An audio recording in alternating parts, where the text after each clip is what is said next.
फटाक खबर सिर्फ 30 सेकंड में। डाउनलोड कीजिए तक ऐप। सरकार पहले से डिसाइड नहीं कर सकती कि बात गलत है या सही है, लेकिन संवाद उनके बीच में होना चाहिए था। मुख्यमंत्री को या सक्षम किसी व्यक्ति को उन बेरोजगारों की बातों को सुनना चाहिए था और समाधान की दिशा में जाना चाहिए था। प्रधानमंत्री की सुरक्षा की चूक नहीं दिखती। एक जिम्मेदार मुख्यमंत्री प्रधानमंत्री की, इतने बड़े लोकतंत्र के प्रधानमंत्री की सुरक्षा की चूक की अनदेखी कैसे कर सकता है, उस पर सियासत कैसे कर सकता है। और मुख्यमंत्री के कल के बयान से लगता है कि शायद वो पंजाब में भी उम्मीद छोड़ चुके हैं और 2023 में राजस्थान में भी उम्मीद छोड़ चुके हैं। राजस्थान में एक बार फिर से कोरोना विस्फोट हो गया है। दूसरी तरफ बेरोजगार आंदोलन कर रहे हैं। हमारे साथ हैं बीजेपी के प्रदेश अध्यक्ष सतीश पूनिया। पूनिया जी, मेरे मन में सवाल आता है कि वैसे तो सत्ता को कांटों का ताज कहा जाता है, लेकिन पहली बार मैंने देखा है कि प्रदेश अध्यक्ष का पद भी किसी पार्टी का विपक्ष में कांटों का ताज हो जाए। आप 2 बार कोरोना पॉजिटिव हो चुके हैं, फिर जा रहे हैं, कई जिलों के दौरे पर जा रहे हैं। कितने जिलों के? अब मैं 3 जिलों के दौरे पे हूं। 3 जिलों के दौरे पर जा रहे हैं।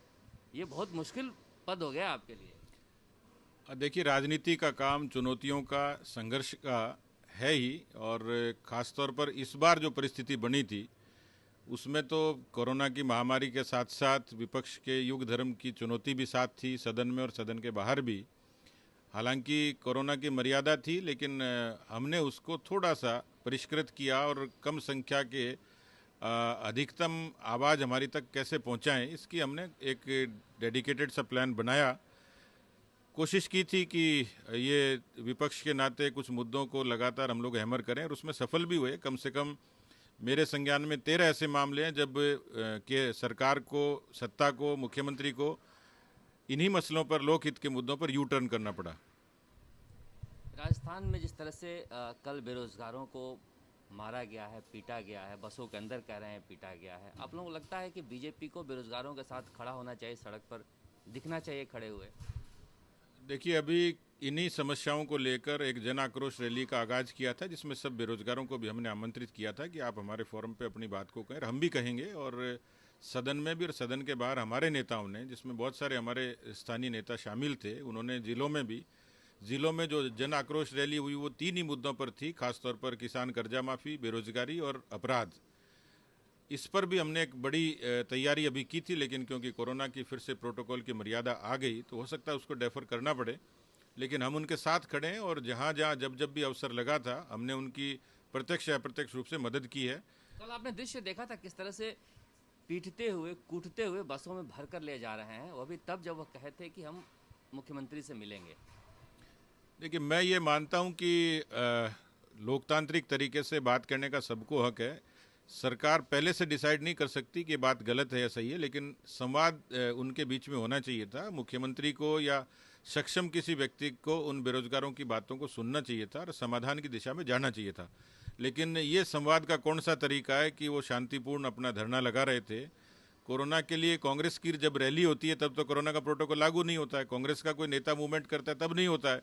लेकिन बेरोजगार जब आंदोलन करते हैं और अपनी जायज़ मांगों के लिए करते हैं, तो मुझे लगता है कि कल जो दृश्य था उसमें लगता है कि सरकार तानाशाही पर उतर आई है। प्रधानमंत्री नरेंद्र मोदी के काफिले को रोका गया या रुका?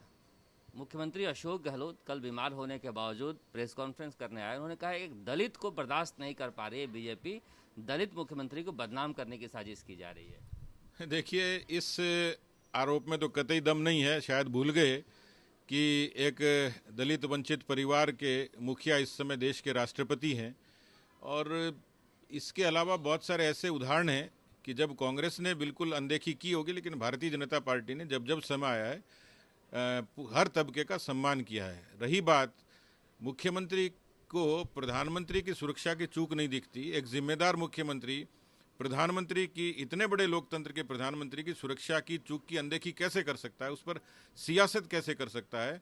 राज्य सरकार की नैतिक जिम्मेवारी थी, जब प्रधानमंत्री का मूवमेंट होता है तो उसका बहुत सारी चीज़ें वहाँ की सिक्योरिटी एजेंसीज देखनी है। जब डीजी ने ओके किया उसके बाद उनका मूवमेंट हुआ। मुझे लगता है कि मुख्यमंत्री को सियासत से तो सरोकार है, लेकिन प्रधानमंत्री की सुरक्षा से कोई सरोकार नहीं है। आज उनको इतनी बड़ी थ्रेट है, जिस तरीके से पाकिस्तान ने लगातार हिंदुस्तान में आतंकवादी गतिविधियां पोषित की, तो क्या ये संभव नहीं था कि प्रधानमंत्री भी कहीं इसी किसी हादसे का शिकार नहीं हो जाते? जिस तरीके की वहाँ भीड़ थी, जिस तरीके का मूवमेंट था, वो पूरे देश को चिंता में डाल गया। लेकिन मुख्यमंत्री के और पीसीसी चीफ के माथे पर चिंता की रेखाएं नहीं थी। वो रटी रटाई, घिसी पिटी, अतार्किक, बेहुदा सी अप्रासंगिक बातें कर रहे थे। खाली कुर्सियां दिखा रहे थे कि कुर्सियां खाली थी इसलिए नहीं गए। देखिए, कुर्सियां खाली हो या भरी हो, लेकिन उनको ये पता होना चाहिए कि वो हुसैनीवाला में सरदार भगत सिंह को श्रद्धांजलि देने जा रहे थे। उनकी उस भावना का सम्मान करना चाहिए था। वो पंजाब में करोड़ों के पैकेज का वहाँ अनाउंसमेंट करने के लिए जा रहे थे।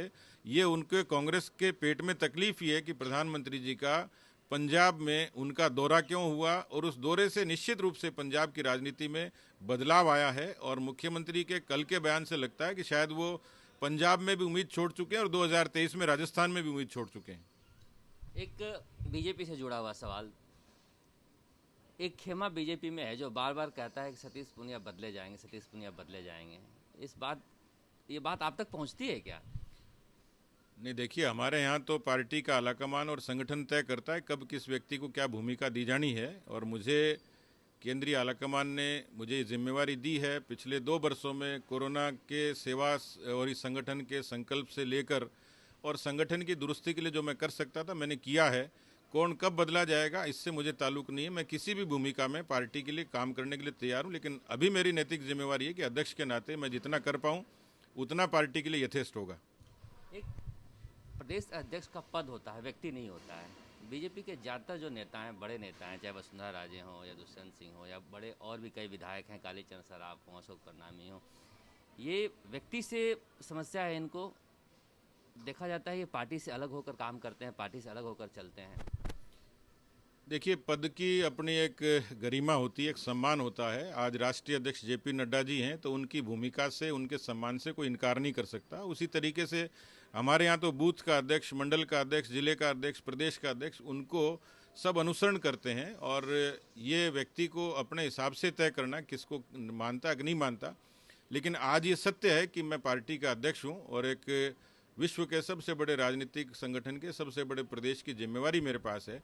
तो मैं तो अपनी जिम्मेवारी का निर्वहन कर रहा हूँ। बाकी दूसरे लोगों को तय करना है कि मेरा सम्मान किस रूप में करते हैं। लेकिन ये सत्य है कि मैं पार्टी का अध्यक्ष हूँ और जब तक पार्टी चाहेगी रहूँगा। सतीश पूनिया जो कह रहे हैं कि लगातार बीजेपी विपक्ष के रूप में बेरोजगारों का मुद्दा उठाती रही है। इसके अलावा भी इन्होंने कहा प्रधानमंत्री की सुरक्षा से जो समझौता है उसे लेकर मुख्यमंत्री सियासत कर रहे हैं। और बीजेपी के अंदरूनी झगड़े पर उन्होंने कहा कि मैं अध्यक्ष हूं, मुझे कोई अध्यक्ष माने न माने, प्रदेश अध्यक्ष का जो पद है उसकी गरिमा का ख्याल होना चाहिए। कैमरामैन शर्मा के साथ शरद कुमार, जयपुर।